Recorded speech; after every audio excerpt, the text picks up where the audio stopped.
मेरा नाम डॉक्टर ईशा है और मैं डेंटल स्क्वायर से मुखातिब हूँ। मैं आज आपके साथ एक नए टॉपिक के साथ आई हूँ जिसको हम रूट कैनाल करवाते हैं।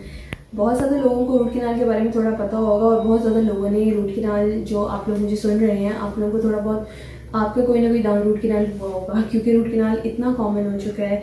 जाहिर बात है, जब हम दांतों का ख्याल नहीं रखते हैं तो कीड़ा लगता है। जब हम कीड़ा लगता है तो उसको भी थोड़ा सा नज़रअंदाज करते हैं कि हो जाएगा, ठीक हो जाएगा, और बाद में ये होता है कि वही कीड़ा हमारी पल्प, जिसको हम पल्प बेसिकली वो चीज़ होती है दांत के अंदर जिसमें हमारी खून की रगें, वेन्स, आर्टरीज और नर्व्स पड़ी होती है। जब कीड़ा वहाँ तक पहुँचता है तो बस उसके बाद रूट कैनाल ही एक सोल्यूशन है, उसके अलावा कोई और प्रोसीजर्स नहीं होते हैं।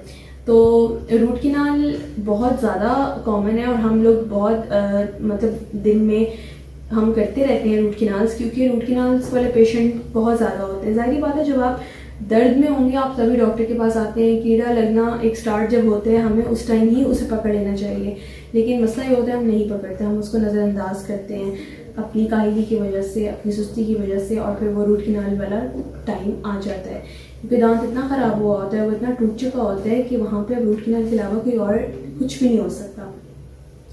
रूट कैनाल के बारे में बताते चलूँ कि ये बच्चों में भी किया जाता है, जिसको हम पल्पेक्टमी कहते हैं, ठीक है।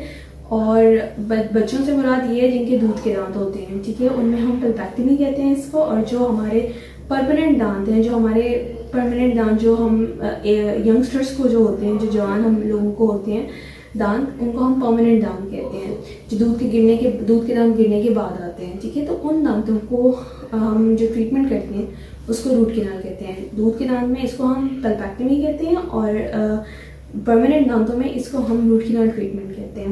रूट कैनाल का हम 3 to 5 विजिट्स में काम कंप्लीट करते हैं और इसमें वही दांत को हम डेट करते हैं 2 से 3 सेटिंग्स में। उसके बाद हम कैपिंग की बात करते हैं। रूट कैनाल के बाद बहुत ज़्यादा लोगों को इस चीज़ का इल्म नहीं होता कि रूट कैनाल करवाने के बाद आपने उस दांत को कैप भी करवाना है।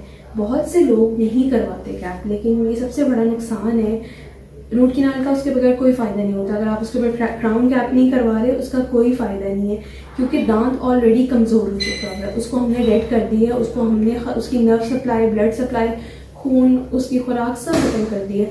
अब दांत जो है वो बहुत कमज़ोर है, ठीक है।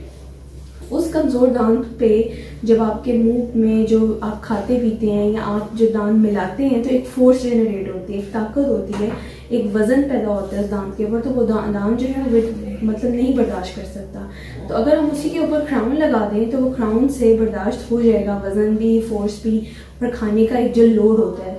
जाहिर बात है, जब हम चबाते हैं तो कम से कम 70 to 90 न्यूटन की एक फोर्स हमारे दांतों में पैदा होती है। तो हम क्राउन का बहुत ज़्यादा इस पे जोर देते हैं पेशेंट्स को कि क्राउन लाजमी करवाएं, ये आप ही की बेहतरी के लिए है। कुछ लोग इसको नहीं करवाते, जो कि बिल्कुल गलत है। इसके बगैर रूट कैनाल का कोई फ़ायदा नहीं है अगर आप क्राउन्स नहीं करवाते। तो हमारी टीम और हम डेंटल स्क्वायर में क्राउन्स भी प्रोवाइड करते हैं रूट कैनाल ट्रीटमेंट के बाद, और हम इस पर बहुत ज़्यादा फोकस भी करवाते हैं। So next time I will come back with you with the next topic. So अपना ख्याल रखिएगा। अल्लाह हाफ़िज़।